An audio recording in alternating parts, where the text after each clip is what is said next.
Bonsoir à tous et bienvenue.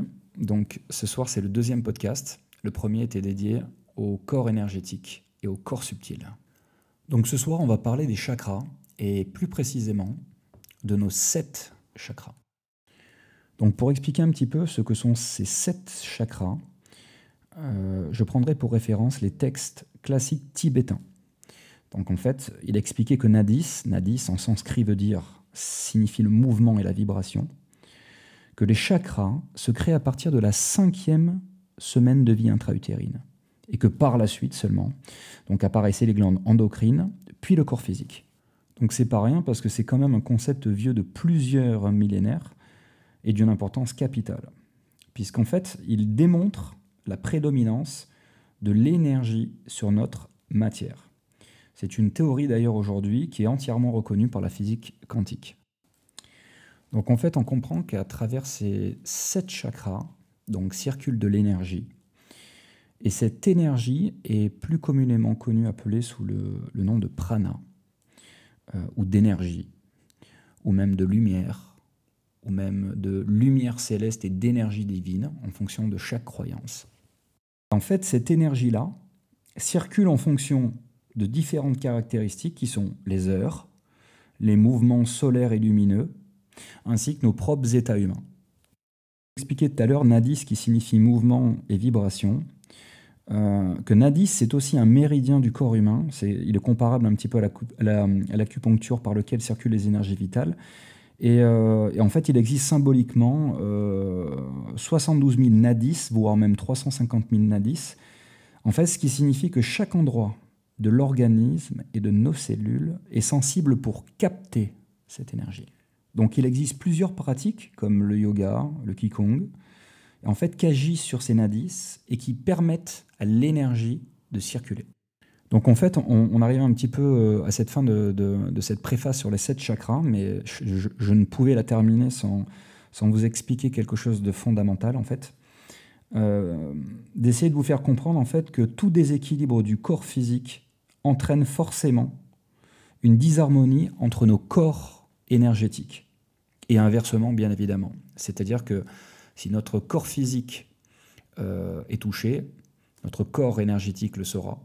Et réciproquement, où là c'est beaucoup plus complexe, c'est là où on se pose beaucoup de questions, quand notre corps énergétique est touché, c'est notre corps physique qui le manifeste. Et il peut le manifester de différentes manières, que ce soit à travers la fatigue, la colère, les émotions, la maladie. On verra tout ça tout à l'heure. Donc maintenant, si on revient à nos chakras, d'ailleurs qui en sanskrit veut dire roue, ou disque, on peut dire aussi, comparable à ceux d'un donut en fait, pour faire une petite image. En fait, ce sont les centres énergétiques qui sont localisés dans notre corps, et c'est par ces centres énergétiques que circule notre énergie vitale. C'est-à-dire que si nous n'avions pas de chakra et que nous n'avions pas d'énergie vitale, notre corps ne pourrait pas tenir debout. Ce serait impossible. Alors, la médecine traditionnelle indienne qui a été transmise et qui date depuis plus de 5000 ans, dirait que les chakras seraient au nombre de 88 000. Oui, vous ne rêvez pas, 88 000 chakras dans notre corps énergétique et inscrits dans notre corps physique. Alors, c'est très simple, on me pose la question, mais comment tu fais pour aller choper ces 88 000 chakras? Ben, c'est très simple, je demande à mon pote Google.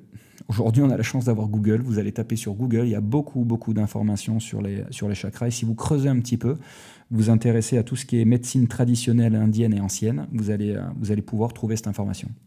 Mais nous, on va se concentrer principalement sur nos 7 chakras. Ce sera très bien comme cela.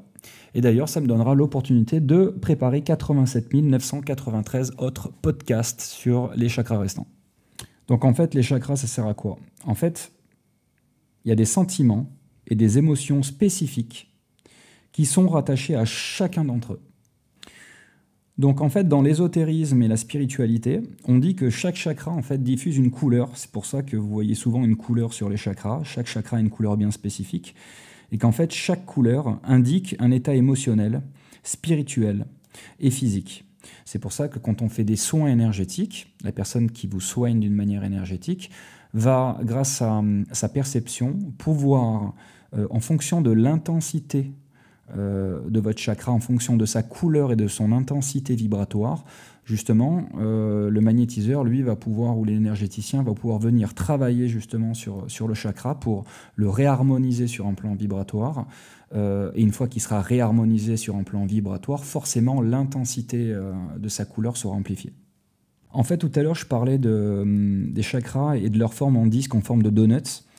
Et pour vous donner une image un petit peu plus claire, ce qui est incroyable et en même temps étrange, c'est que si on prend le fonctionnement de ce disque, de ce chakra, de ce donut, en fait, sur une manière de fonctionnement, une circulation de l'énergie, en fait, il fonctionne exactement pareil que le champ magnétique de la Terre, en fait. Le champ magnétique de la Terre, je pense qu'il n'y a pas meilleur exemple pour montrer comment circule l'énergie, c'est-à-dire qui entre par le bas, qui traverse le disque en fait verticalement pour ressortir par le haut et redescendre complètement latéralement sur les côtés, puis remonter depuis vers le bas. En fait, notre planète Terre fonctionne énergétiquement et sur le champ magnétique de la même manière que chacun de nos chakras. Et c'est ainsi en fait donc que l'énergie va circuler, va passer de chakra en chakra et créer donc un champ énergétique autour de la personne elle-même afin de pouvoir l'harmoniser et la protéger. Donc on va parler déjà de l'ordre des chakras, parce qu'il y a souvent confusion. On se demande si le premier commence en haut, le premier commence en bas. Non, le premier chakra commence en bas. Donc on l'appelle le chakra racine et il est de couleur rouge. Et ses caractéristiques premières sont la stabilité, la confiance en soi et le courage. En fait, le chakra racine, c'est le chakra qui vous permet d'être ancré à la terre, le chakra qui vous permet d'accepter justement l'incarnation, le fait d'exister en tant que soi, et d'être incarné, et d'être conscient d'être présent sur notre planète. Et c'est pas rien parce qu'en fait, en étant connecté à la Terre, cette énergie première qui va venir de notre planète va passer par ce chakra racine pour être ensuite diffusée dans chacun de nos chakras. Ce qui n'est pas rien, donc c'est le premier. Ce premier chakra permet d'absorber cette énergie vitale et de le redistribuer à chacun de nos chakras. Et c'est justement là, on abordera un petit peu plus tard, la raison pour laquelle, par moment, si un ou plusieurs de nos chakras sont désharmoniés, ce qui se passe, c'est que ça ne va pas dans notre corps physique et dans notre corps énergétique. D'ailleurs, ce chakra racine correspond également à nos blessures fondamentales, et en particulier celles que beaucoup connaissent, qui sont celles de l'abandon, du rejet, justement celle qui naît de la séparation avec la Terre, en fait. C'est très logique. Donc certains remarqueront que je ne prononcerai pas les noms sanscrits de chaque chakra. Je vous laisse le soin de faire les recherches. Je vais vraiment axer et me concentrer vraiment sur ce que sont chacun de nos chakras et comment ils interagissent dans vos vies. C'est pour moi ce qui est le plus important. Donc on a vu le premier chakra, qui est le chakra racine, celui connecté à la terre-mère, qui réceptionne cette énergie vitale pour la redistribuer aux autres chakras. Donc on voit maintenant le deuxième chakra, qui vient après celui-ci, qui est le chakra sacré et qui est de couleur orange, dont ses caractéristiques premières sont la sexualité, l'enthousiasme et la créativité. Et d'ailleurs, en parlant de sexualité, pourquoi ? Parce que ce chakra, tout simplement, se trouve juste au-dessus des organes génitaux, qui est d'ailleurs le lieu de nos peurs, de la vulnérabilité, Et parallèlement, notre force, c'est justement, vous avez déjà entendu parler du féminin sacré ou du masculin sacré, sachez que c'est de cette zone qui fait référence. C'est d'ailleurs également l'endroit où réside le hara, qui est notre centre de force vitale. Et cette roue de couleur orange se construit généralement de 7 à 14 ans. Et ce chakra, en fait, vient énergiser tout ce qui est bassin, lombaire, organes sexuels et intestins. Et ce chakra sacré, en fait, correspond également au rapport que nous avons au Père, à l'acceptation de la loi et de l'autorité. Et ensuite, en fait, ce qui permet à chacun d'entre nous de pouvoir réaliser notre propre construction de notre propre autorité, puisque nous sommes notre propre divinité, ce qui permet complètement à notre âme de pouvoir se réaliser elle-même telle qu'elle est et telle qu'elle doit le devenir. Donc on passe au chakra numéro 3, qui est le chakra du plexus solaire, qui est de couleur jaune, et dont les caractéristiques sont l'assurance et la spontanéité. Mais ce n'est pas tout. C'est un chakra très très important. Et vous allez comprendre pourquoi. Bah en fait, c'est le chakra du moi émotionnel, c'est le chakra de l'affirmation de soi. Bah, c'est celui qui se trouve juste au-dessus du nombril, en fait. En fait, ce centre énergétique, c'est également celui du rayonnement personnel. En fait, il est situé au creux de l'estomac. Et cette couleur jaune, en fait, elle se construit, elle, pour celle-ci, de 14 à 21 ans. Et elle interagit également avec le diaphragme, avec l'appareil digestif, l'estomac, la rate, le foie, pardon, et avec les muscles. Donc, vous avez compris, le chakra du plexus solaire, c'est le chakra du siège de nos émotions, des événements que nous n'arrivons pas à digérer, du rapport au groupe, aux autres, de ce qu'on a dans la vie sociale, en fait. Quand vous êtes contrarié, quand quelque chose vous amène de la peine, de la contrariété, en fait, vous avez instantanément ce chakra qui se bloque et qui se referme. Vous le sentez, hein, c'est une douleur. Qui n'a pas eu déjà, si vous y réfléchissez bien, qui n'a pas eu de douleur au niveau de son plexus solaire quand il est contrarié? Je pense que tout le monde pourra faire référence au moins une fois à cette douleur-là. Et donc pour terminer sur chakra, là où c'est un chakra très particulier et là où je m'attarde un petit peu plus, en fait, c'est comme c'est le chakra du siège des émotions, et qu'il s'appelle bien évidemment le chakra du plexus solaire qui dit rayonner.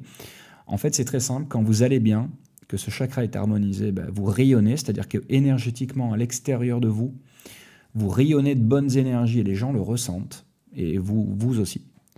Et quand vous n'êtes pas bien, ce chakra est complètement refermé, donc vous ne rayonnez plus. Donc c'est très très important puisque ce chakra va déterminer sur un plan énergétique ce que vous allez renvoyer aux autres. Donc vous avez les mots, la gestuelle, le corps, mais ce chakra d'un point de vue énergétique interagit sur d'autres personnes en société, en couple, avec les amis. Donc au plus votre chakra solaire est ouvert, au plus vous rayonnez, au plus vous passez de bonnes énergies, au plus votre chakra est fermé, au plus vous souffrez, au moins vous avez envie de communiquer. Et donc ce chakra du plexus solaire, c'est celui qui rayonne, et celui qui vient après, justement, qui est en parfaite, on va dire, symbiose avec celui-ci, c'est le chakra du corps, c'est le chakra numéro 4, le chakra du cœur qui est de couleur vert, et il peut être aussi également représenté par la couleur rose. Et quand on rayonne avec son plexus solaire, forcément, il faut bien que ce rayonnement puisse partir d'un point de départ, et ce point de départ, justement, c'est le chakra du cœur, c'est lui qui permet justement de rayonner. Donc, qu'est-ce qu'est le chakra du cœur? Allez, on va laisser un peu de suspense. C'est le chakra de l'amour. C'est celui qui est situé au centre de notre poitrine. Et c'est pas n'importe lequel. Donc ce chakra, lui, qui est de couleur verte, donc se construit de 21 jusqu'à 28 ans. Son influence principalement, c'est sur le système circulatoire, le système respiratoire, le cœur, bien sûr, qui est l'organe qui bat, celui qui nous fait aimer. Donc le chakra du cœur donc, permet l'amour de soi et le rapport avec les autres. Il est aussi capital de comprendre que, étant capital, je dis central plutôt, parce qu'en fait, il fait le pont entre les 3 chakras inférieurs et les 3 chakras supérieurs. C'est pour ça qu'il y a un petit proverbe moi, qui me parle bien, et que disait Saint-Exupéry, qui me touche beaucoup, qui disait « On ne voit bien qu'avec le cœur ». Bon, vous allez me dire, ça aurait pu être une super transition pour rebondir sur le chakra du 3e œil, mais non, pas de bol en fait. Avant le 3e œil, on va parler quand même du 5e chakra, qui est le chakra de la gorge. Donc on attaque. Donc pour le 5e chakra, qui est le chakra de la gorge, donc de couleur bleue, je dirais plus turquoise. Donc en fait, ses caractéristiques à lui, c'est la communication et l'expressivité. Il se situe donc au niveau de la région de notre larynx et donc concerne la différenciation et l'expression par la parole donc, et par l'art. Donc c'est un chakra important. Pourquoi? Parce qu'en fait, il est le lien entre la réalité personnelle et le monde extérieur, et il permet surtout l'expression de l'individu, c'est-à-dire que c'est grâce à notre voix, notre parole, notre larynx, que nous allons pouvoir exprimer ce qu'il nous plaît, ce qui ne nous plaît pas, nos choix, ce qui va nous permettre de communiquer, ce qui va permettre d'exprimer quelque chose que nous voulons ou nous ne voulons pas. Donc en fait, comment savoir si le chakra de la gorge est parti en cacahuète ou pas? En fait, c'est pas très compliqué. En fait, à chaque fois que vous ressentez quelque chose émotionnellement, si vous ne le verbalisez pas, c'est très simple, en fait, vous ne manifestez pas ce qu'il y a à l'intérieur de vous. Donc justement, ce chakra est là pour vous permettre de manifester cette émotion et ce besoin d'expression. Donc quand vous contenez en vous cette énergie-là, vous venez désharmoniser complètement votre chakra. C'est-à-dire que vous n'osez pas parler, vous n'osez pas dire. Tout le monde a été confronté à une situation où il est en train d'avoir une discussion avec un ami et il y a un ami qui va partager un sujet, l'autre ne va pas être d'accord. Et nous, qu'est-ce qu'on va faire? Très souvent, plutôt que de dire ce qu'on pense, on se tait. Et ça, c'est un exemple parmi tant d'autres. On pourrait parler des rapports humains ou des relations amoureuses, c'est pareil. Et ça se présente souvent dans le cas d'une relation amoureuse. C'est-à-dire qu'on n'ose pas dire à l'autre verbalement ce qu'on pense, ce qu'on veut. Et c'est justement à ce moment-là qu'on crée une véritable bombe atomique. Et pourquoi bombe atomique? Simplement parce que vous ressentez quelque chose à l'intérieur de vous. Vous avez un larynx et un chakra de la gorge qui est là pour exprimer ce que vous ressentez. Donc en fait, quand vous ne libérez pas cette énergie-là, vous allez la contenir à l'intérieur de vous. Et en fait, en la contenant à l'intérieur de vous, donc déjà, elle va empêcher la libre circulation énergétique à travers l'intégralité de vos chakras. Et en plus, en ne libérant pas cette émotion, vous allez en créer une douleur. C'est-à-dire qu'il y a un impact inverse à l'expression qui est « je subis ». Donc en fait, en n'exprimant pas ce que vous voulez, vous allez souffrir intérieurement de ne pas avoir exprimé quelque chose. Alors sachez que exprimer ne veut pas dire forcément résoudre, mais exprimer veut dire sortir à l'extérieur de nous-mêmes par des mots, une émotion et une sensation que nous vivons intérieurement. Rien que le fait d'être capable d'exprimer par les mots une émotion est déjà libérateur. Donc pour terminer avec ce 5e chakra de la gorge qui est bleu, je voulais rajouter un avis encore supplémentaire sur le sujet. C'est que peu importe ce qui se passe dans la vie, en fait, peu importe la situation dans laquelle vous êtes, et puis là on va prendre le contexte de l'amour, parce qu'on sait que l'amour c'est vraiment le miroir grossissant de ce que nous sommes, et ça nous bouscule plus que tout. Et ce qui est important, c'est que rien que le fait d'exprimer quelque chose, en fait, en amour, permet d'être libérateur, comme je le disais avant. Et peu importe ce que vous exprimez et l'impact qu'il va y avoir sur la personne qui est en face de vous, vous avez eu le courage et vous avez eu la force et l'amour envers vous-même d'exprimer quelque chose qui ne vous convenait pas ou effectivement qui pouvait vous convenir. Donc, juste avant, on parlait du chakra du cœur, qui était l'estime de soi et l'amour pour soi-même. C'est important, une fois qu'on remonte vers le chakra de la gorge, justement, d'être capable, par le temps, par l'apprentissage, d'exprimer à chaque instant de notre vie, par les mots, ce que nous ressentons. Donc en fait, transition, nous ne voyons bien qu'avec le cœur.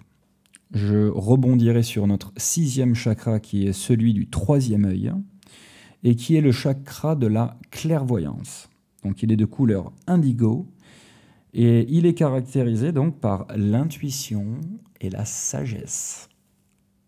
Le chakra, il est situé précisément, en fait, juste au-dessus de la racine du nez et entre nos 2 sourcils. Et donc, comme je le disais tout à l'heure, c'était le chakra de la clairvoyance et de la représentation. Et d'ailleurs, le risque qui est lié à ce chakra est qu'il devienne trop cérébral. En fait, nos yeux, qui font partie de nos organes physiques, nous permettent de voir la réalité matérielle dans laquelle nous vivons. Et notre 3e œil, qui est notre 6e chakra, permet lui, en revanche, de percevoir ce qui est invisible à l'œil. Donc cette roue, on dit qu'elle se construit 35 à 42 ans, mais quand on dit elle se construit, alors je tiens à le préciser depuis le début, que cette construction se fait étape par étape, mais que nos chakras sont bien présents depuis le début de notre arrivée sur Terre. Mais moi, quand je parle de construction, c'est que, on va dire, les années d'expérience de vie sur Terre permettent justement, après l'expérience que nous allons avoir sur différents plans et différents domaines, de terminer vraiment, de finir sa construction pour qu'il puisse être utilisé justement via son plein potentiel. Et quand on parle de clairvoyance, forcément, donc on dit voir au-delà des apparences pour connaître et ressentir l'essence des choses. Donc en fait, ce troisième œil va vous ouvrir la conscience, va vous ouvrir l'intuition, la perception, la vision, tout ce qui est en rapport effectivement avec la médiumnité, avec la voyance, avec l'intuitif, avec tout ce qui est lié à l'invisible. Donc en fait, ce sixième chakra, donc ce troisième œil, fonctionne avec notre glande pinéale. Et j'aimerais donner maintenant des informations expérimentales, hein, donc de la connaissance. Qu'est-ce qui se passe quand on arrête d'utiliser son troisième œil, ou du moins quand on ne s'en sert pas? En fait, notre troisième œil nous permet de capter ce qui est au-delà du visible. C'est notre intuition, notre créativité. C'est celui qui nous permet, par exemple, d'être en présence de personnes, de ressentir les personnes que nous avons en face de nous, leurs intentions. C'est ce qui permet de capter également les signes que vos guides vous font, de capter les heures miroirs, d'avoir des intuitions qui vont au-delà de l'intuition par moment. Ça pourra être des visions, des images. Et donc, quand on arrête d'utiliser son troisième œil, ou du moins qu'on ne s'en sert pas, eh ben on va directement se reconnecter à la source de notre cerveau, qui est le cérébral, le mental. Et quand on se sert du mental, on rationalise. Donc, en fait, quand on rationalise, on ne fonctionne plus du tout avec notre côté intuitif. Et il faut savoir que notre côté intuitif, c'est justement ce qui permet au monde multidimensionnel et à nos guides de pouvoir nous amener réponses, nous amener des signes, nous permettre de comprendre ce qu'il se passe. Donc on se coupe du monde invisible, on se coupe de nos guides. Et forcément, qu'est-ce qui se passe quand on ne fonctionne plus à l'intuition? On fonctionne avec la peur, avec le doute. En fait, votre intuition ne vous trompe jamais. Sachez-le. Ce qui peut vous tromper, effectivement, c'est d'arrêter de vouloir voir au-delà du visible avec votre troisième œil. Donc là, oui, si vous coupez votre intuition, ce qui est votre outil ultime sur Terre, vous allez fonctionner avec votre cerveau et votre cérébral. Et à partir de ce moment-là, vous n'êtes plus connecté à la source. Donc, vous n'avez plus d'intuition. Donc, vous ne voyez plus. Façon de parler, bien sûr. Donc, on attaque maintenant le septième chakra. Et là, c'est le chakra de la couronne. C'est le chakra de la pensée. Il est de couleur souvent symbolisé par le violet, mais peut être symbolisé par le blanc. D'ailleurs, moi, je le vois blanc, ce chakra-là. Il est caractérisé donc par la spiritualité et par la réalisation de soi. Donc, ce chakra donc, se situe juste sur le sommet de notre tête, au-dessus de notre crâne, c'est au niveau de la fontanelle. En fait, il représente la libre pensée, la remise en question profonde. Et donc ce chakra, cette roue, ce disque, ce donut de couleur violette, en fait, il vient se construire et vraiment terminer sa construction totale pour sa pleine exploitation entre 42 et 49 ans. Donc ce chakra interagit avec notre cerveau, avec notre système nerveux central, bien évidemment. C'est le dernier chakra qui nous connecte à notre nous profond et à notre conscience universelle. Donc en fait, pour terminer l'explication sur ces chakras, et je vais rester sur le septième, parce que le septième mérite, je pense, un petit peu plus d'explications. En tout cas, je vais vous partager ma propre expérience à ce sujet. Donc on a parlé donc des 7 chakras, du premier, qui est le chakra racine, jusqu'au septième, le chakra coronal. J'ai expliqué donc que l'énergie passait par ce premier chakra, au niveau du chakra racine, pour remonter et prolonger la totalité des chakras pour arriver vers le septième. Mais il fallait que je donne une petite précision supplémentaire qui n'est pas des moindres. En fait, comme thérapeute, quand je dois aider quelqu'un et que je décide de m'aligner, de me recentrer, en passant par la prière, la méditation, différentes techniques. Chacun est libre de le faire comme il le souhaite. Donc je visualise toujours de la lumière blanche et dorée qui passe par le haut de ma tête. Et ce qui est très marrant et très étrange, c'est que quand je le visualise, je ressens comme des petits picotements et frottillements au niveau du haut de mon crâne. Et c'est comme si j'imaginais un lotus qui était positionné, une fleur de lotus qui était positionnée justement sur le haut de mon crâne. Et au plus cette lumière descend du ciel et du haut, et au plus cette lumière touche mon crâne, au plus ce lotus et cette fleur s'ouvrent, un peu comme une coupole. Et à partir de ce moment-là, qu'est-ce qui se passe? C'est qu'en fait, je me connecte à cette source suprême, à cette dimension, à cette divinité. Et à partir de là, c'est comme si, pour vous donner une image, c'est comme si je me connectais au Wi-Fi. C'est-à-dire qu'en fait, en me connectant de cette manière-là, je me connecte à de la donnée, à de l'information. Et quand cette information a enfin un canal qui est ouvert, elle va pouvoir transiter donc par le troisième œil. Et donc c'est à ce moment-là que cette information va pouvoir se manifester sous forme d'intuition, sous forme de vision, sous forme de photographie, sous forme d'images vidéo ou de séquences vidéo. Et ensuite, elle va redescendre vers, cette fois-ci en partant du haut vers le bas, redescendre vers chacun des chakras. Et justement, quand je me recentre, pour certains, ils le feront peut-être différemment, mais pour ma part, je me recentre du haut vers le bas. C'est-à-dire qu'il y a une première approche le matin quand je me réveille et je vais décider de m'ancrer à la terre. Effectivement, ça se fera par le chakra racine. Donc je m'ancre à la terre. Mais une fois que je me suis levé, que je suis bien ancré à la terre, qu'est-ce que je vais faire tout le long de ma journée?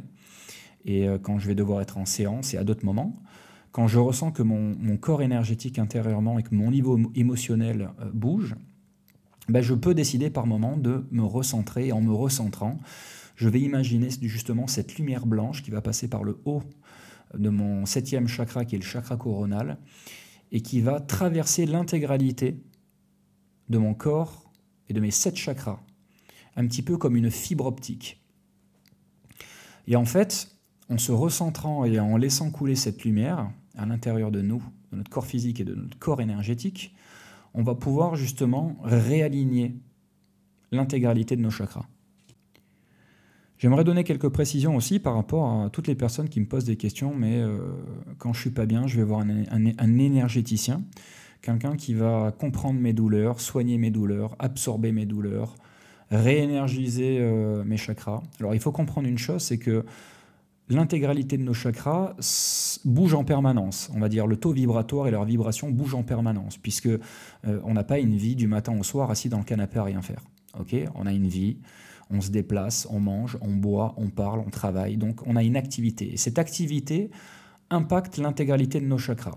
Donc je vais donner un exemple concret. Donc par exemple, vous n'êtes pas bien, vous avez pris rendez-vous avec un énergéticien et vous allez pendant 1h30 vous faire traiter pour être mieux, hein, pour puissiez vous retrouver en harmonie avec l'intégralité de vos chakras. Et vous ressortez de chez l'énergéticien, vous rentrez à la maison, tout va bien, vous sentez très bien, vous rayonnez, tout va bien. Et d'un coup, vous allez vous prendre la tête avec votre chéri. Donc qu'est-ce qui se passe? À ce moment-là, quand vous allez rentrer en conflit, même si vous êtes passé au préalable voir un énergéticien qui vous a réaligné vos chakras, il faut comprendre que rentrer par exemple en conflit va toucher forcément le plexus solaire, qui est l'impact du plexus solaire qui est au niveau de tout ce qui est émotionnel en fait, donc vous allez vous refermer. Qu'est-ce qui se passe en plus quand on n'a pas l'habitude de communiquer? Le chakra de la gorge va se refermer, donc on va avoir du mal à parler, on va avoir du mal à s'exprimer, et puis il y a certaines personnes même qui vont rester dans un mutisme total, ou d'autres personnes qui vont être dans l'agressivité. Et vous allez passer votre nuit, et la nuit justement, ce qui est intéressant, c'est que la nuit, pendant qu'on dort, on a des phases de sommeil que vous connaissez certainement tous, justement un sommeil récupérateur pour notre corps, mais pas que récupérateur pour notre corps biologique, puisqu'il est réparateur pour notre corps énergétique. C'est pour ça que vous pouvez être pas bien un soir, passer une nuit de sommeil et vous réveiller le matin et vous sentir bien. Vous avez donc compris que pour avoir les chakras alignés, comme on le dit, c'est un travail quotidien. c'est une hygiène de vie. Une hygiène de vie par rapport à son corps physique, par rapport à son corps énergétique. Ça nécessite beaucoup d'amour envers soi-même, beaucoup d'amour envers les autres. Et je dis souvent que c'est un long cheminement, mais un long cheminement qui amène vraiment à une ouverture du cœur et à un état de conscience qui nous permet vraiment de pouvoir vivre en pleine harmonie avec le monde qui nous entoure et surtout avec nous-mêmes. Et que ce travail, tout le monde est capable de le faire, avec de la régularité, avec de la persévérance, avec du courage. Nous sommes tous habilités à pouvoir être heureux sur Terre. Donc voilà, c'est ainsi que se termine la présentation des 7 chakras, tels que je le concevais. Je vous remercie à tous d'avoir pris le temps d'écouter. J'espère que vous avez pu à chacun affiner, comprendre, éclairer certaines peut-être connaissances que vous aviez déjà. En tout cas, ce fut un plaisir une nouvelle fois à travers ce 2e podcast de vous partager mon expérience, ma connaissance et mon savoir. N'hésitez pas à poser des questions, je me ferai un plaisir d'y répondre. Et maintenant, je vais pencher sur le 3e podcast, parce que je ne sais pas encore ce que je vais dire, donc je vais y réfléchir. Merci à tous.